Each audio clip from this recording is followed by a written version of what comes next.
الكتاب والحكمة والتوراة والإنجيل وإذ تخلق من الطين كهيئة الطير بإذني فتنفخ فيها فتكون طيرا بإذني وتبرئ الأكمه والأبرص بإذني وإذ تخرج الموتى بإذني وإذ كففت بني إسرائيل عنك إذ جئتهم بالبينات فقال الذين كفروا منهم إن هذا إلا سحر مبين.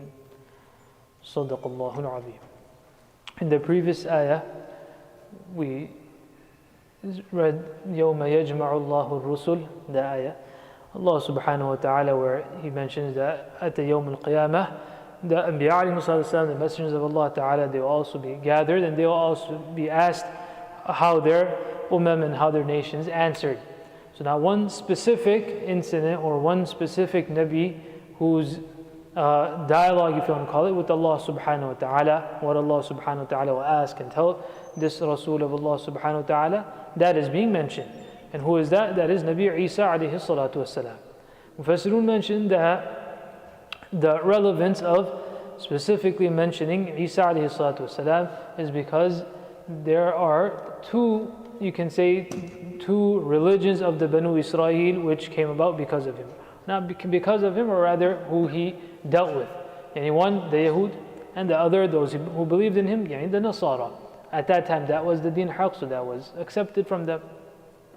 But then how they dealt with the aqidah of Isa alayhi salatu wasalam, that became another issue which led to their own kufr and their eventual disbelief in that. So over here Allah subhanahu wa ta'ala in verse 110, and then later also where Allah subhanahu wa ta'ala will ask Isa alayhi salatu wasalam, as it's mentioned at the end of Surah Al-Ma'idah, that did you tell your people? Yani there became two groups regarding Isa alayhi salatu wasalam. One, those who did not honor him, rather they dishonored him. They did not hold him in sanctity as a Nabi of Allah subhanahu wa ta'ala should be held at a position. Yani the Yahud, which we spoke about before, yani this is called tafriq. Tafriq meaning when you belittle someone from their haqq and from their right. So rather than believing in him as a Nabi of Allah ta'ala, they disbelieved in him. Rather they attempted to murder him and kill him. And the other group we know are the Nasara, that now obviously some of them were true believers in Isa alayhi salatu wasalam, so those are naji, those are saved and they will be successful. They're like any other nation who believed in their Nabi and they became successful because of that. Then there are those who put the Nabi of Allah Ta'ala over and above his position, which is also dhulm and injustice. So both of these groups, Yawm al-Qiyamah, through this questioning or through Allah subhanahu wa ta'ala asking the Nabi of Allah ta'ala, yani Nabi Isa alayhi salatu wasalam, both of them will be addressed. Both nations are addressed. The objective wasn't or isn't to necessarily question the Nabi or to interrogate the Nabi, but rather to establish this position against those who disbelieved in him. So as we will see in verse 110 of Surah Al-Ma'idah, the in'am and ni'am, the blessings of Allah subhanahu wa ta'ala upon Nabi Isa alayhi salatu wasalam are being mentioned over here. Now why are the blessings of Allah subhanahu wa ta'ala, the mu'jizat which He gave Nabi Isa alayhi salatu wasalam, why is all of that being mentioned in this dialogue in front of Yawm al-Qiyamah?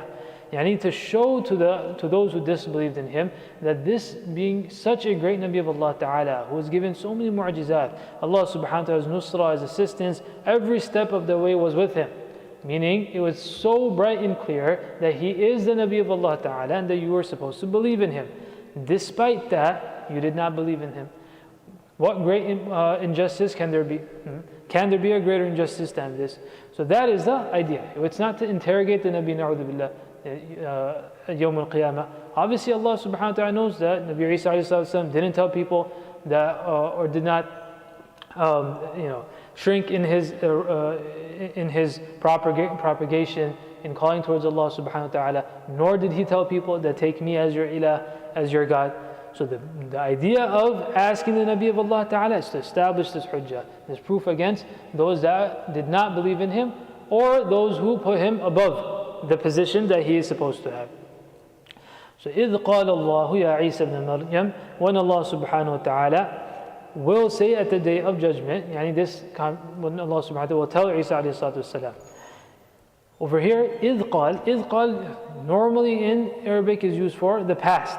إِذْ قَال should be translated as when he said. But many of the ayat which have to deal with Yawm al-Qiyamah, this is used, the same style is used, which literally would be used, normally is used for past, to show that this will definitely occur. Meaning an incident in the future, when it comes, for example, if we say amongst ourselves that we will do something or such and such thing will happen, then it may or may not happen.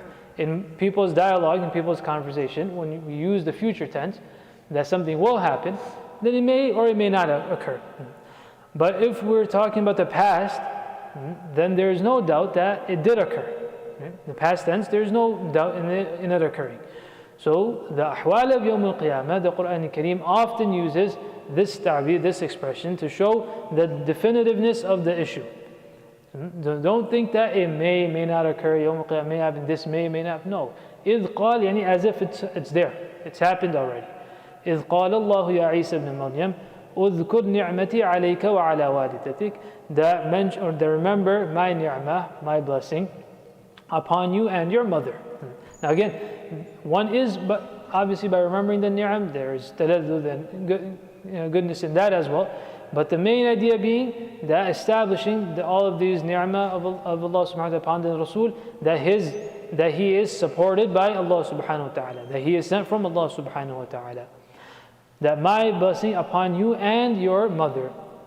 So Mufassirun mentioned that one is the ni'mah that Allah subhanahu wa ta'ala clarified her bara'ah, that she was pure, that she did not commit any sin, that she was chaste in that's being revealed in the Kalamullah, even after in the Quran al-Kareem it's being revealed.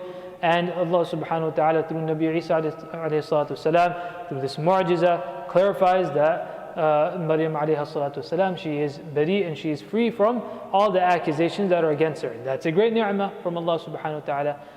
If Allah subhanahu wa ta'ala, for example, is to tell about someone specifically that this person is chaste, this person is clean, then what more does a person need?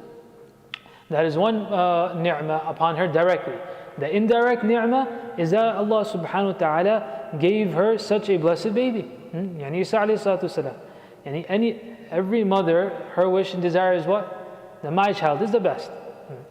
Can any mother compete with a mother who has a child as a Nabi, and that also like Isa alayhi salatu wasalam? That's such a great ni'mah. The only other competition is Nabiyuna sallallahu alayhi wasallam. So that in itself is such a great ni'mah. So the one ni'mah is a direct ni'mah, and the other is an indirect ni'mah. إِذْ أَيَّدْتُكَ بِرُوحِ الْقُدُسِ. The one ni'mah that is being mentioned here, that Allah subhanahu wa ta'ala supported and helped Nabi Isa alayhi salatu wasalam with Ruh al-Qudus. One tafsir of Ruh al-Qudus is Jibreel alayhi salatu wasalam. Otherwise, Jibreel alayhi salatu wasalam came to every Nabi. That wasn't specific to Isa alayhi salatu wasalam, but more so with Isa alayhi salatu wasalam in this sense, that he also breathed into the womb of Maryam alayhi salatu wasalam. Another tafsir of Ruh al-Qudus is the Ruh of Isa alayhi salatu wasalam himself, that is muqaddas. That there are different levels of Ruh, if you want to call them, different level of people's spirituality and Ruh that Allah Ta'ala gives. So he had a very muqaddas and sanctified Ruh that was given to him. تُكَلِّمُ النَّاسَ فِي الْمَهْدِ وَكَهْلًا. Another ni'mah is that just as a person in after maturity speaks, that he speaks sensible things. A person speaks sensible things, like that Isa alayhi salatu wasalam, whether he was in the cradle as a child, as a baby, even at that time his kalam was, as he say, kalamul uqala, that he would say sensible things, and he was given nubuwah early on. So from an early age he was speaking kalam of nubuwah. تُكَلِّمُ النَّاسَ فِي الْمَهْدِ وَكَهْلًا. That is based on a tafsir of kahla, meaning after childhood. One tafsir of kahla is that at old age. تُكَلِّمُ النَّاسَ فِي الْمَهْدِ وَكَهْلًا, that you speak to people in old age. So how is this a mu'jiza? Yani this is already telling him that you will come back, because we know that Isa alayhi salatu wasalam, he was lifted at an early age. So when he will come back, and then kuhula will come. Kuhula meaning old age. So then that means the Quran al-Kareem is once again informing us that Isa alayhi salatu wasalam will come and he will speak to people. وَإِذْ عَلَّمْتُكَ الْكِتَابَ وَالْحِكْمَةَ وَالتَّوْرَاةَ وَالْإِنْجِيلِ Kitab and hikmah, these are both referring to wahi, yani ijmalan, and Tawrah wal Injil are the specific books. So he had ilm of both Tawrah, what was revealed to Musa alayhi salatu wasalam, and of Injil, what was revealed to him. Nabi Isa alayhi salatu wasalam, he was taught and had the ilm of both the books of the Banu Israel. Tawrah, which was revealed to Musa alayhi salatu wasalam, obviously he needs to have ilm of that so that he can convince those that are there. And Injil, that is what is revealed to him. وَإِذْ تَخْلُقُ مِنَ الطِّينِ Another ni'mah is that Isa alayhi salatu wasalam, he would take soil or clay and he would make a shape of, for example, a bird. And then he would breathe into it. Allah subhanahu wa ta'ala would give that quwwah into the bird, and that would become a real bird. وَإِذْ تَخْلُقُ مِنَ الطِّينِ كَهَيْئَةِ الطَّيْرِ بِإِذْنِي فَتَنْفُخُ فِيهَا فَتَكُونُ طَيْرًا بِإِذْنِي In this ayah, approximately 5 times the word بِإِذْنِي, this kalima بِإِذْنِي is repeated. بِإِذْنِي meaning by my permission. See, yani where the mu'jizat are being mentioned, again and again and again, بِإِذْنِي is being repeated. Why?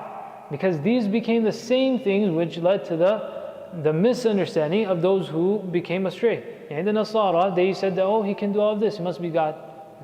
So the Quran al-Kareem is saying that we allowed you to do this. This was all through the idhn and permission of Allah subhanahu wa ta'ala. The mu'jiza of a Nabi, that doesn't make him, na'udhu billah, give him a godly status. So for Isa alayhi salatu wasalam, about 5 to 6 times you can count. In this one ayah, Allah subhanahu wa ta'ala mentions bi'idhni.